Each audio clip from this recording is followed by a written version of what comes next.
Hey, everybody, and welcome to today's webinar. We're super excited to have one of our partners along with us to really help understand personalized experiences and how to build them. And I think probably more so, how to get and start and initiate a personalized experience. And then what does it end up looking like when we actually have hyper-personalized experiences? We brought in one of our partners, HGS. We have Venu Gudi. He's the head of analytics and data scientists over at HGS. And so he's going to help us really understand those fundamental points of hyper-personalization. So personalized experiences are so important when we were looking at how we engage with this modern customer or this empowered consumer. You know, we're all striving to take a look at how this is impacting our marketing, it's impacting our businesses, it's impacting our engagement models with this new customer that's changing the way that we have to approach things. These guys are expecting a proactive service. They're expecting personalized interactions. And not only that, and to make things even more complicated, they're really looking at the expectation of having a connected experience across all of their different channels. Because these channels are intersecting. They're not stagnant. It's not one lane or another anymore. They're becoming frictionless. They're becoming seamless. They're becoming unified. And what's happening is that modern consumer is really focused on gaining personalized experiences, both on and offline. So if you have a brick and mortar store, or if you have a brick and mortar presence along with your digital presence, your customers are expecting that there's a seamless handoff between these two. And we're going to get into talking about what that looks like here in a little bit. These buyers also, they want to learn about their products on their own time. So they want to be self-sufficient. They want to have a self-service attitude, and they want to go explore what your products and services can do for them. A lot of times by the time they call, they already know everything about your company and about your service. They're looking for the more personalized interaction with you by the time they call a sales rep. So we need to be able to provide that type of content to your potential customers as they start approaching and engaging with your business, both from a digital and a physical level. This one's really interesting. 63% of these retail customers expect AR to become part of their experience. And I want to blow this up a little bit or unpack this. I think it's actually going to be an immersive technology, right? So I think it's beyond AR, AR being augmented reality. I think VR or virtual reality is still a little farther away for us. I don't think we're quite interacting with that at this point yet, but augmented reality, I think, is a real thing. But I think what the takeaway here is that customers really want to engage on a deeper level and an immersive level with your company. And so how are the technologies actually being developed to allow a deeper engagement level with your customers? And this one, what happens here is that what we're able to do is bring our B2C or our business-to-consumer experiences, and we putting them into a business-to-business relationship. So what this means for us is that nobody's off the hook for modifying their engagement model. Everybody, no matter what kind of business model you have, you must adopt these principles, these expectations into your business, into your planning, into your digital experience strategies to be able to engage with your customer, because we're bringing in exactly what we do with a consumer model. We're bringing that into the business model. Because whatever we do, it's going to impact our bottom line. Gone are the days of the do-nothing strategy. That strategy will not work anymore. We will not meet the expectation of these customers coming in. We must do something because it really impacts our bottom line. And depending on how we react to it and what we're doing with it, it could be better or worse.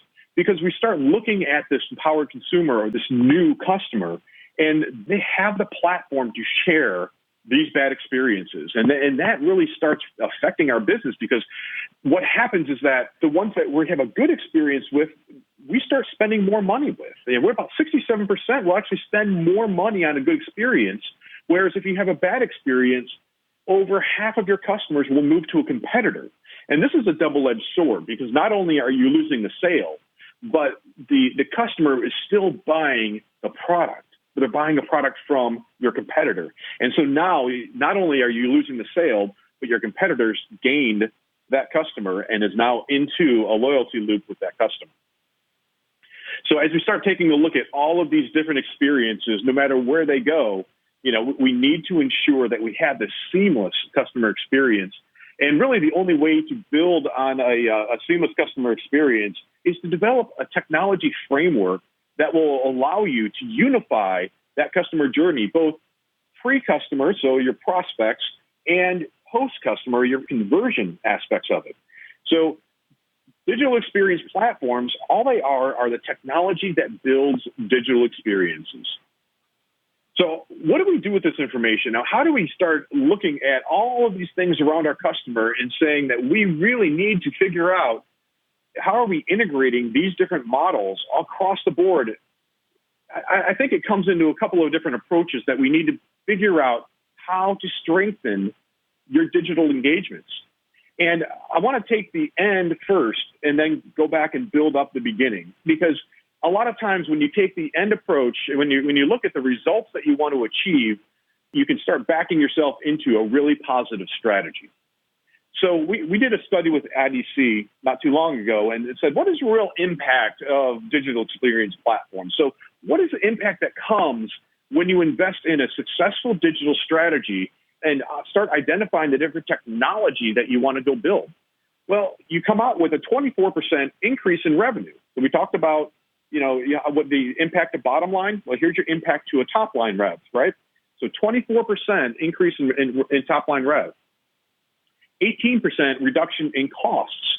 So at this point, what we're seeing is that you're becoming more efficient, and that efficiency is going to increase your profitability, which is going to be your bottom line. So now we have an impact both on top line and bottom line.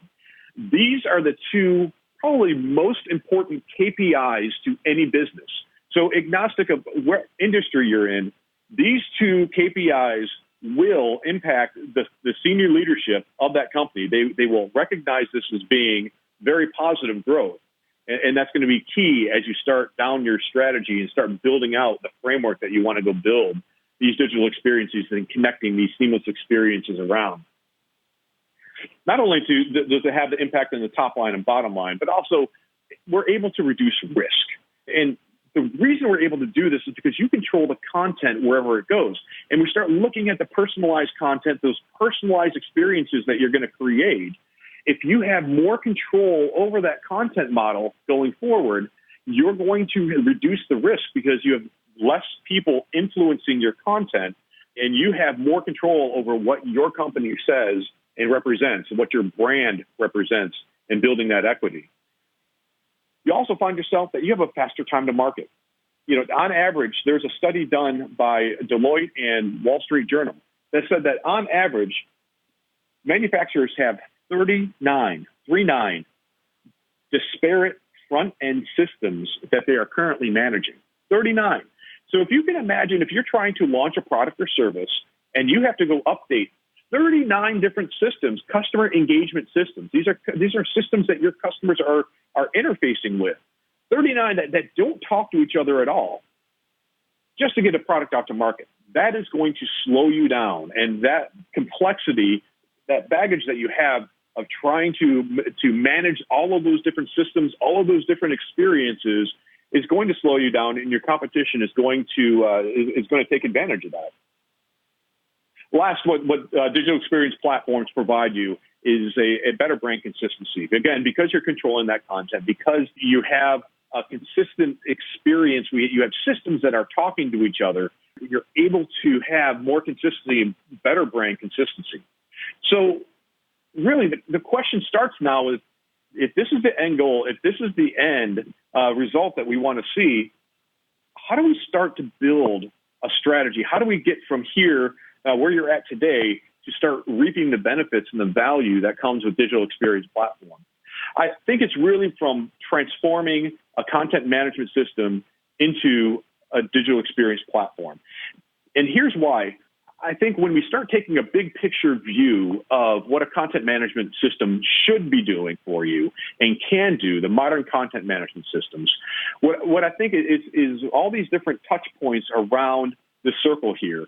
And the one that I want to really focus on and explore and unpack a little bit more is going to be that personalized and the customization, because the personalization and customization of the experiences that we're going to build is really going to have and reap a strong benefit. And we see that digital experience definitely impacts customer experience. There's no doubt. And I think that most marketers will definitely agree to that. But as you start building out your digital experience strategy, both personalization and customization, we really need to start taking into consideration what are the different elements that are involved. I think that if we start looking at branching out beyond just marketing or just the customer experience, we start getting into our partner experience by optimizing our partners' engagement and looking at internally to our employees. And what are the different elements? How do we personalize employee engagement, employee experience?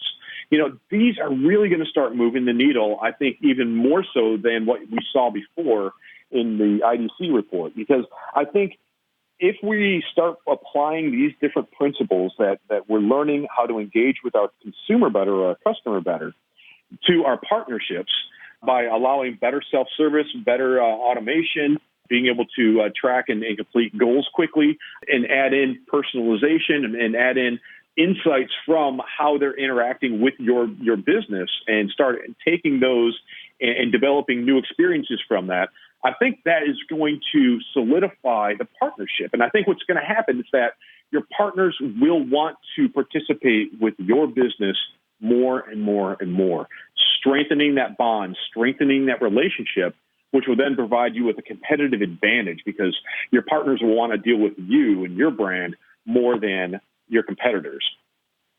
If we take a look at that employee engagement, now we're looking at employee retention. We're looking at happier employees. We start looking at the fact that if we can provide even automation into your into internal systems, allowing your employees to be valued with creative, with cognitive, with strategic type of activities, they're going to be more loyal. They will be much more engaged in your company because they're going to have a bigger value. They're going to feel a bigger value with your company. So all of this is possible with modern content management systems, because you're able to manage that content and you're able to interact and engage with whomever is on as a customer, a partner, employee. You have better engagement model, and you're starting to build out the capabilities of a content management system is the core and is a foundation of a digital experience capability. So as you can see, once you have a modernized content management system that gives you the ability to do commerce, it gives you the ability to do campaign management, analytics, and personalization, now you can start building out your capabilities of a digital experience platform by growing even farther and extending throughout the rest of the business into integrations. You're getting into business processes. You're getting even into governance and compliance. And so I look at this digital experience as saying there's a framework that will help you identify really what is the most important parts of the experience, of the technology that you need to go build. So you may have some of these components already in your infrastructure, in your marketing stack, which is great. Right? It's how are all these things going to work together? And at the end of the day, we need to figure out, we have systems of record. We have data warehouses and data lakes that we need to connect to and provide integration into a layer that will start transforming that information into something that we can use and into something that starts gleaning those types of insights or gleaning those types of content that we can start using. And I like to look at that as like a cognitive cloud. I think the cloud is a perfect example for how do we transform that data into something that can be used and extended on beyond the perimeter of that cloud. And that's where we look at the next layer up there with adaptive experiences, because that's really what we're creating with all of this different technologies. How do these adaptive experiences look and act, and what's going on with them to a point to where are we able to take our transformed data and content and put them into a native app, and that native app will then provide itself into the destination of where it's most suited for consumption. So again, you take your data, you bring it into a cloud type environment where you transform it into something that can be used in an experience. You create that experience specific to the destination that you want your customers to consume that information. So that's a good framework when we start looking at digital experience and how digital experience can be important to your business, but also I think it provides you with a really nice strategy that you can start filtering out some of the noise that comes with a MarTech stack and start identifying here are the components that we really need to focus on that will help really move our needle and to make our engagement model and our digital experience model so much better. Because when you start applying this framework to your business, you'll start seeing some solutions evolving here.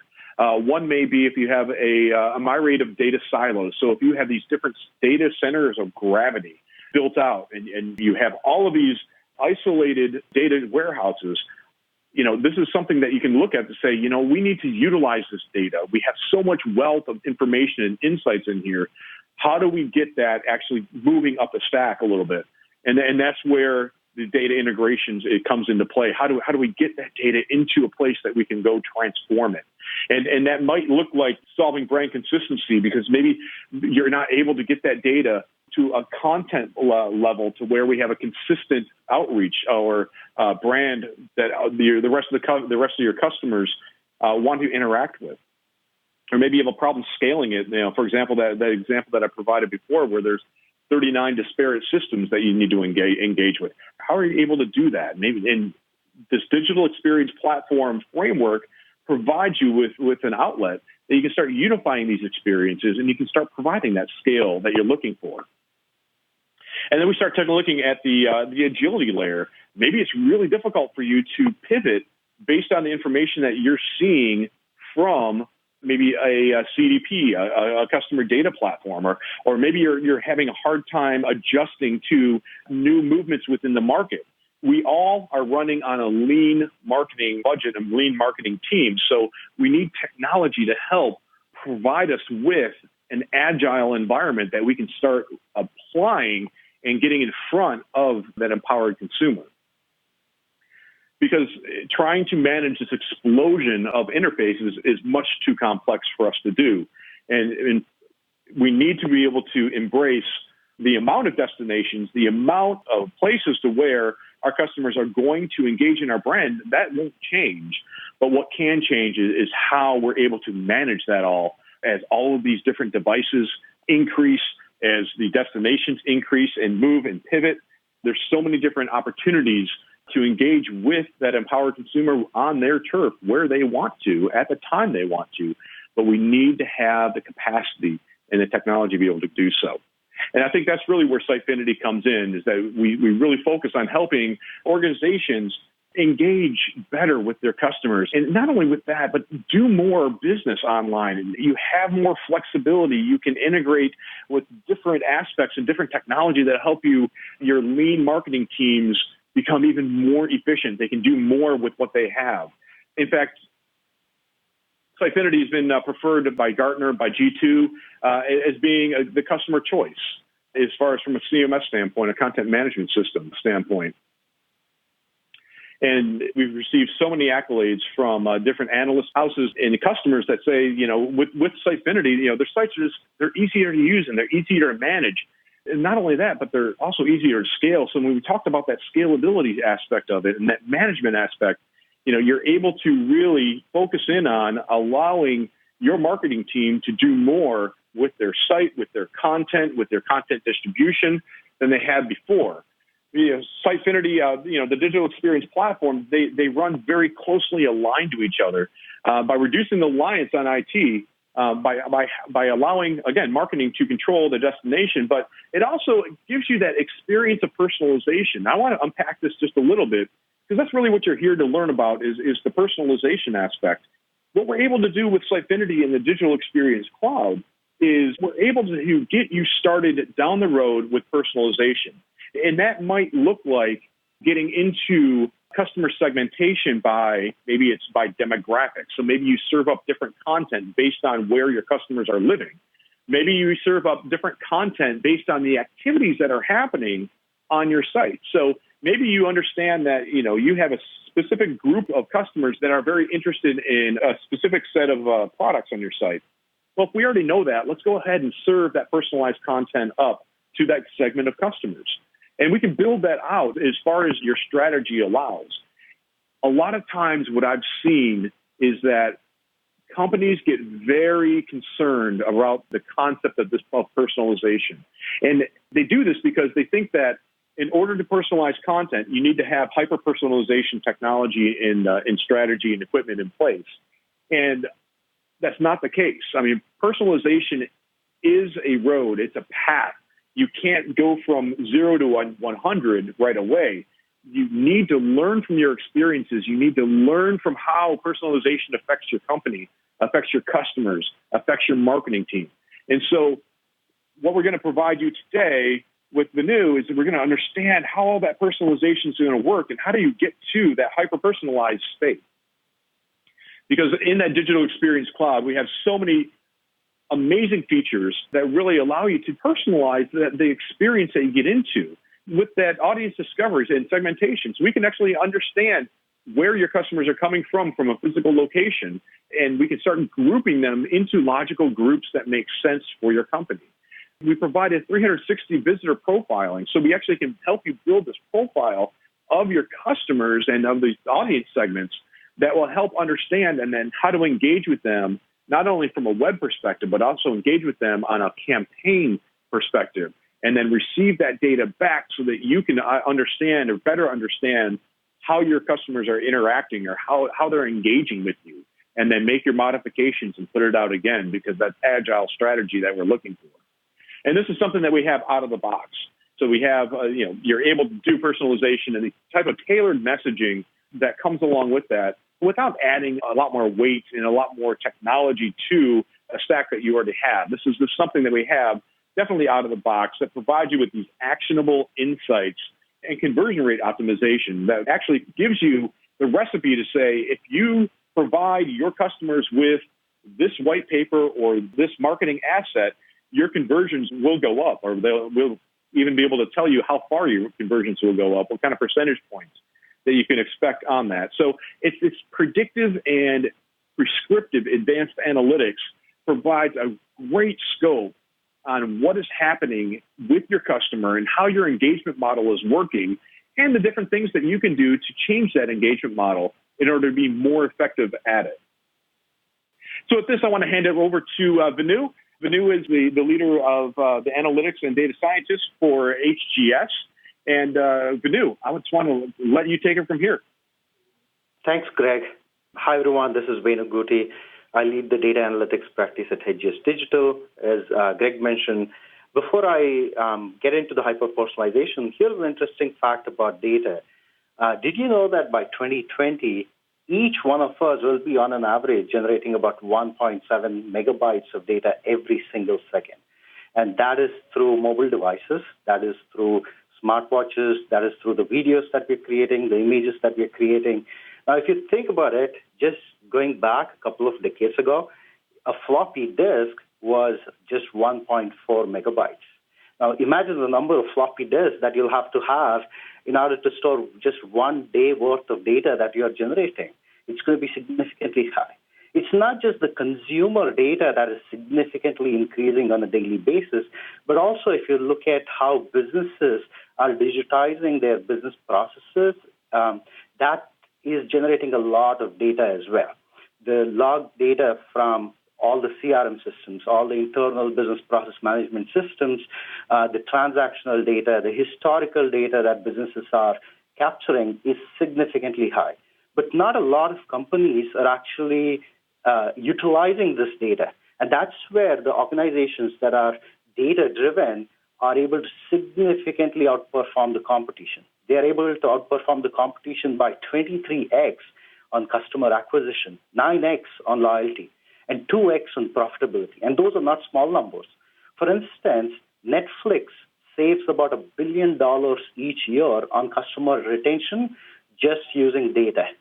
But the thing is, not a lot of companies are able to do that. In fact, only 1 in 6 businesses are data savvy or data driven.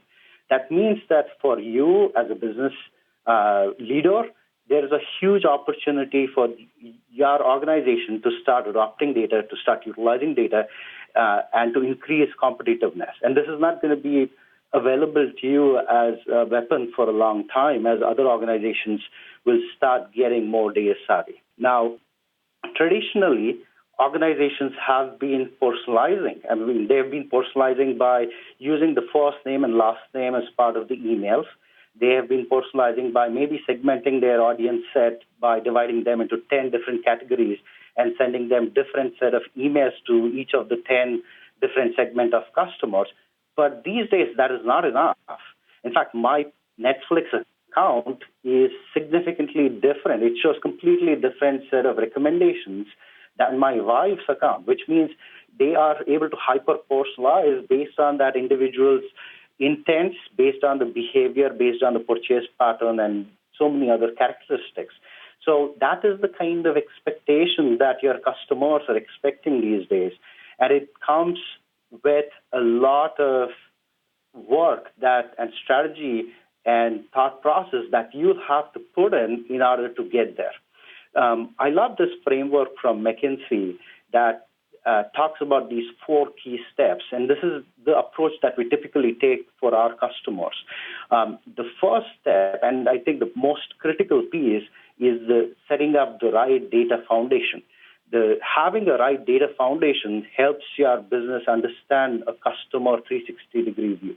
That basically means you're getting good amount of data about your customers from various systems, which are typically in silos at this point, but consolidating all of the data is the most important first step. The next step from there, now that you've consolidated the data, now that you've got customer 360-degree view, now you'd want to analyze that. You want to mine that data and understand which are those customers that are really loyal customers, which customers are churning, what kind of customers are buying what sort of products, and understanding your customers as segments or as individuals as well as groups of segments is going to be extremely important. Once you understand that, the next step is going to be around experimentation. Not all campaigns is going to be working well for all of your customers. So understanding which campaign works for which customers is extremely important. The experimentations are usually not done across your entire 100% audience set. Instead, you can take smaller set of segments and test it out. And this is, I think, very critical aspect. And we'll talk through this a little bit more in detail. The fourth step is once you identify the experiments that are successful, you want to scale it up. You want to be able to take that and use it in a well-thought-out fashion across multiple channels in a cohesive omni-channel campaign strategy. Those are the 4 key steps that are truly required as part of personalization, hyper-personalization. Again, not every organization needs to jump into hyper-personalization bandwagon right away. Having these steps and this approach can help organizations get to that ultimate stage in a well-defined, well-thought-out fashion. So as I was mentioning, the first step around collection of the data and combining that data is an extremely important step. Now, there are various technologies and platforms that are available. Traditionally, if you think about it, data warehouses have been an approach where companies used to try and collect data from various systems, and they would combine that data to create a customer 360-degree view. And more recently, organizations have started using data lakes, for instance. But a new breed of technologies are coming up, which are called as customer data platforms, which allow you to sort of combine all of this data, not just from web, but also from mobile, from IoT devices, from paid advertisements, from various other third-party systems. Now, these technologies combined with pretty strong digital experience management technologies can provide the value that you really want to achieve by creating this true customer 360-degree. Now, this data coming out of customer data platform is not just relevant and useful for marketing teams. It's also pretty valuable for operations and call center teams so that they're able to take that data, understand what the consumer is actually calling about, which page they are on, even as the call comes in, for instance, and resolve those issues much faster. At the same time, the product teams and the marketing teams and the operations teams is also able to get a much deeper insights through this whole process. The second piece, now that you have got all of the data combined and unified, the next key piece is to truly do the deeper analysis. Now, this takes a lot of effort, and this is definitely not a one-time be done sort of an activity. This is an evolving set of activities that you want to get started on, which requires much deeper, much more advanced machine learning and artificial intelligence modeling techniques. But this is where you're truly trying to understand who are those customers who are coming to the website, why they're coming to the website, what is triggering them to make the purchase, when are they churning, when am I losing those customers, how can I price my products before I end up losing the customers, and things like that. So more complex questions, which would require a lot of the data which you have set up in the past. Leveraging that data and mining that can help you answer some of these critical questions. Once you understand which are those customers who are really my target audience that I want to go after, you'd want to start building experimentation campaigns. You want to work with the team to identify which campaigns they think is going to work. And typically organizations go through this process of hypothesis creation and testing out different types of campaigns. Just to give you an example, Google, for instance, every year, just for their homepage and the results landing page, every year they do about 200 experiments, and that is for just about 2 or 3 pages maybe. So for an organization, there is a lot of opportunity to test not just the websites, but also mobile applications, email campaigns, and a variety of different engagement models that they have.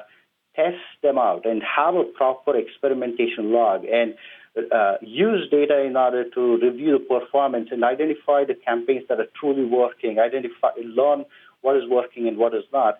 Once you start learning that, the idea is, again, go back and scale it up. The customer data platform, the digital experience platforms that you have set up, now start making that work together and implement those campaigns and those learnings in a omni-channel campaigning fashion. That way you reach out to the customers, not just on emails or on the web, but also across advertisements, for instance, video campaigns and mobile app notifications and so on and so forth in a much more cohesive fashion, in a significantly personalized way.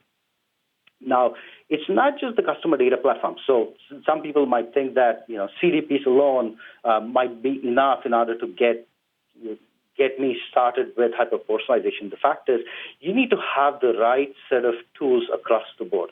So setting up that right platforms, the right foundation is extremely critical. And having Digital Experience Cloud, for instance, from Progress Sitefinity, it would make a lot of sense. Combining that with customer data platforms, where you're taking the data from various other systems, combining that would add a value in terms of creating customer 360 degree that previously you'd have had a lot of challenge creating. Once you have the right set of technologies, I think the opportunity around leveraging the data, understanding your audience, at running appropriate campaigns, hyper-personalizing the interactions on the web, on the emails, and all the various channels can add significant value. And again, as Greg was mentioning, this is not a one-time, one-step and done sort of a exercise. It's a evolving exercise that requires multiple technologies, various processes, and well-thought-out strategy. Next, let's go through an example of how one of our clients, Destination XL, has gone through a complete transformation of the retail business using data. Destination XL is a U.S.-based specialty clothing retailer who's focused on big and tall men. So their clothing starts at 1XL and goes all the way up to 7XL. And they have got about 300 stores, and their stores provide very highly personalized experiences, similar to Sephora and Tiffany and others, where there is a lot of white glove treatment. But the challenge that they had is the kind of hyper-personalization, if you think about it, that they would provide within the stores, they were not able to provide it online on the various digital channels. The campaigns that they would run was just blast and batch, and there was absolutely no personalization.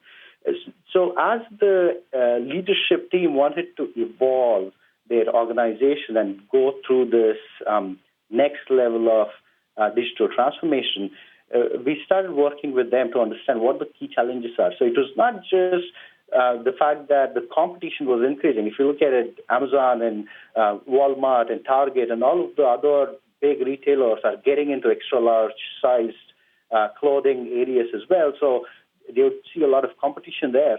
But more importantly, they had the challenge of now using coupons significantly. So the value of the organization of the products that they would sell was sort of coming down. They had a lot of technology debt, a lot of unused technology investments. They did not necessarily use modern technology infrastructure on cloud, for instance. They had a lot of data silo-related challenges. A lot of systems did not talk to each other. The team members were just focused on keeping the lights on, and a lot of manual activities and processes were happening within the organization, and they needed to fix that. So we started working with their team. We talked about 25-odd stakeholders, understood a lot of the data processes, and this becomes pretty important, not just the web data and how they're collecting, but also how they're finally utilizing it from a marketing standpoint, from an operations standpoint. We analyzed different systems and helped their leadership team define a 3-year transformation strategy. So this, at the end of 3 years, they wanted to become data-driven organization, not just within the marketing department, but also across various different departments. But this required them to go from one step to the other. This required them to not just do the coupon-driven marketing, which they're currently doing, but also to understand their customers better in the first place. So the first step truly was to unify that data and have the ability to drill down and understand their customer purchase pattern, the traffic, all of that information. Then the next step was to understand which are the segments that they really wanted to go after and personalize at least to those high-value segments to begin with. Post that is where there was opportunities to bring in behavioral data and provide more predictive analytics, and then get into the hyper-personalization. Again, it's important to understand that hyper-personalization is not a one-step solution. It requires a lot of infrastructure to be set up in the right way, and it requires a step-by-step approach. So as we started, working with the clients around identifying different technologies, the vendors used different terms and terminologies, and that got customer pretty confused. It was important for the customer to create this sort of a two-step approach towards building a robust marketing technology stack. So the first step was building a customer 360-degree using the data which is internal to the organization. What that meant was create a CRM system, implement a solid CRM system that would take the data from systems like the e-commerce, the point of sale, the order management, loyalty platform, all of that internal platforms, and combine it so that their operations team could use it, their executive team could use it in order to truly understand the transactional behavior of a customer. But the marketing team required something beyond that. They wanted the ability to be able to take the behavioral data of the customer. They want the ability to take the engagement data. For instance, the visit across various pages on the website, the mobile screen visits and clicks and social media behavior, the engagement via emails and advertisement clicks, the data which is related to weather, for instance, all the other data sets, the location, the weather, the event-related data. How do you combine all of that? And this is where a data platform, either like customer data platform, or we have also seen organizations use data lakes in order to do it, but customer data platforms have evolved to a stage where they can take a lot of this data and integrate all of them much faster. So once you combine the data, you're then using it to truly implement hyper-personalized and unified campaigns. And that campaign could be through email, it could be through programmatic ads or push messaging on mobile devices and so on and so forth. Similarly, it's again, some of this data can provide a lot of insights and can be helpful from a reporting and dashboarding standpoint. So the company finally decided to leverage multiple set of technologies. So we help them identify the right analytics, BI tools, the CRM and loyalty tools, implement a data infrastructure layer.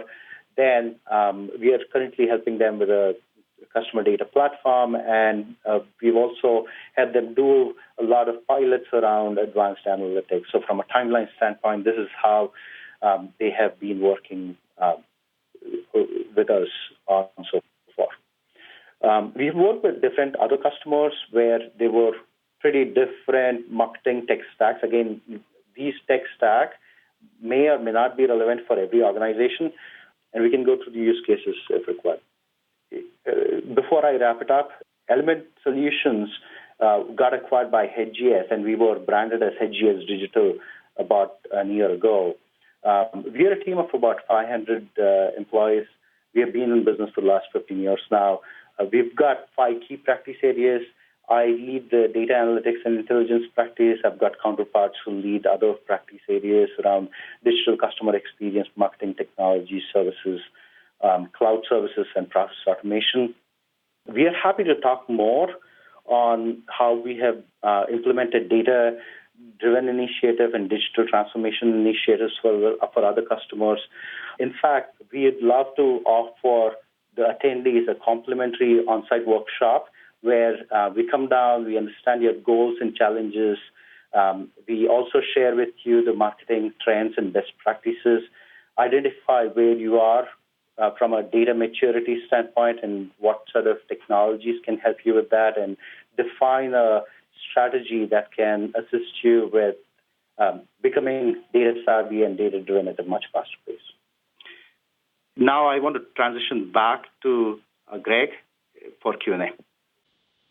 Awesome. Thank you so much, Venu. That was really, really tremendously great stuff. I mean, it's so great to see and hear of the advancements that's taking place on how to track engagement models with customers. And the insights that we can gain from that, I think, are so powerful as we start distributing out how we're able to better engage and how we're able to start really positioning our companies in a way to attract more customers to us and keep customers more loyal to us, because we're heading down that road of personalization and hyper-personalization.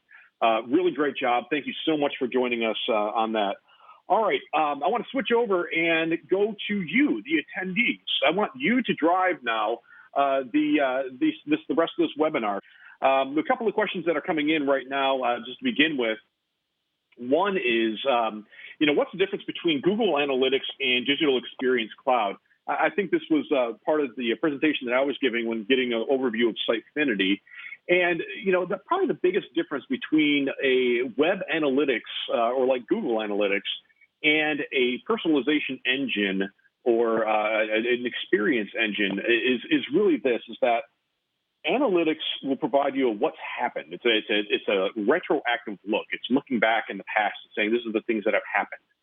When you start getting into like a digital experience cloud, for example, we start connecting into CRM data. We start connecting into marketing automation data. We start getting into web data and then analyzing that and providing not only what has happened, but what will happen in the future based on the trending that has taken place.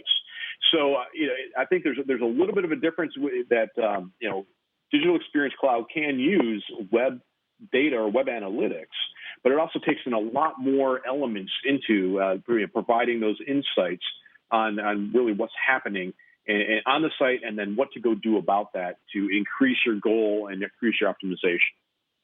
So I hope that answers that question. We've got another one here. Venu, I think this one's going to be for you. I think they want to hear, what is the difference between a CDP and a CRM?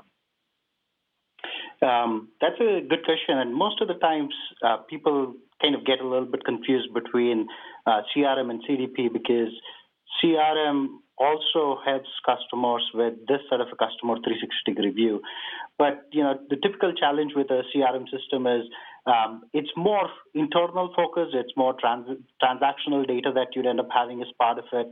It does not necessarily have data related to customer data, the behavioral data, for instance, and that's where customer data platforms can be pretty valuable.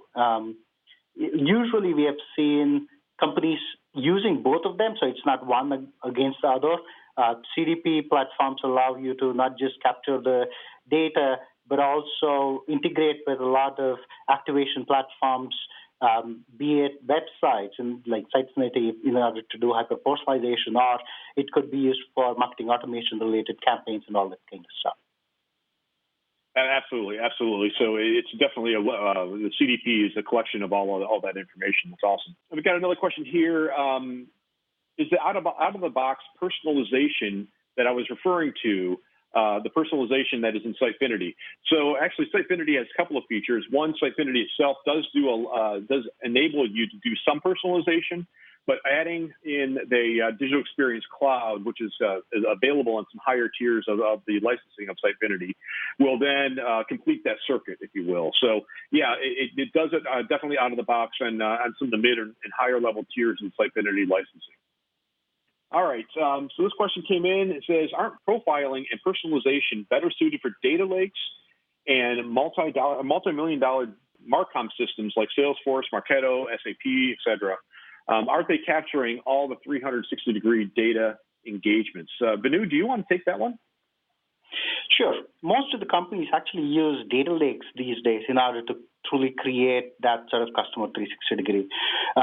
If you're looking for identity resolution across various departments, then you're probably looking at a unified data lake, which can an enterprise level grade data lake that can actually combine all of that data and have that single identity of a particular person. But if you're looking for marketing only or department specific, what we have seen is CDPs help, especially on the marketing side, to speed up that identity and unification of data at a much faster pace because it has a lot of integrations with various other systems. But if there are a lot of in-house systems where you're collecting consumer or customer-specific data and you want to combine that, I think a better approach is to go via data lake. Perfect. Awesome. All right. So we have another question here. Vanu, it looks like this one's going to be for you. It says, you talk about CDPs. Is there a particular CDP that you prefer? So the CDP space is relatively new and it's evolving. At this point, it's probably just about 3 or 4 years old. And what we have seen is because they're at such an early stage, the kind of feature functionalities that each of these vendors provide is significantly different.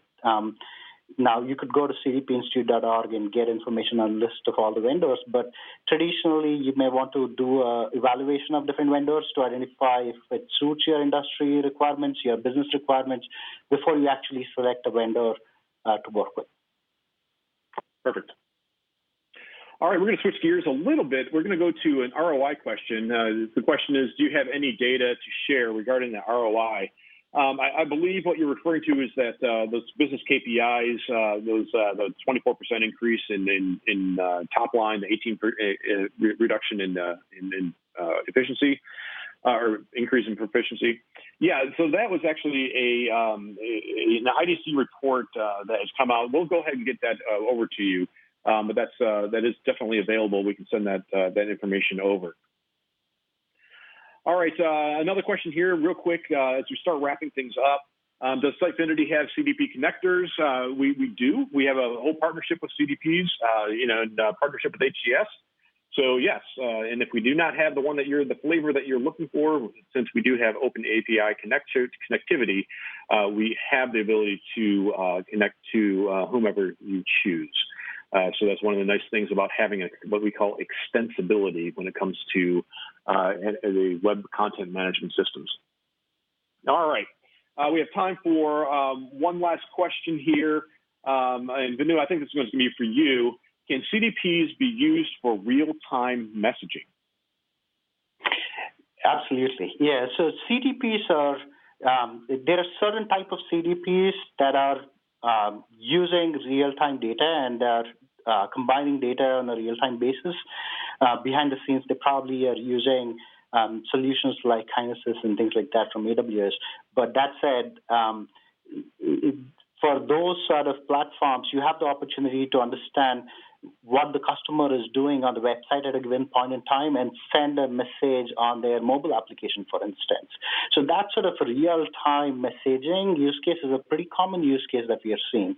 And CDP combined with a pretty strong web content management platform like Sitefinity would be a perfect way to tackle that sort of an issue. Perfect. Excellent. Thank you. Thank you, Venu. All right. Well, that's pretty much all the time we have. We want to thank everyone for attending. Venu, thank you so much for helping us out on this and really sharing your insights from HGS and what you've seen in the market as far as hyper-personalization and how CDPs can influence hyper-personalization. Please reach out to Progress or HGS Digital. We would love to talk to you more about the solutioning that we have, or if you have any other questions about the technology, we are definitely available for that. Again, thank you guys so much for attending. I bid you a great day.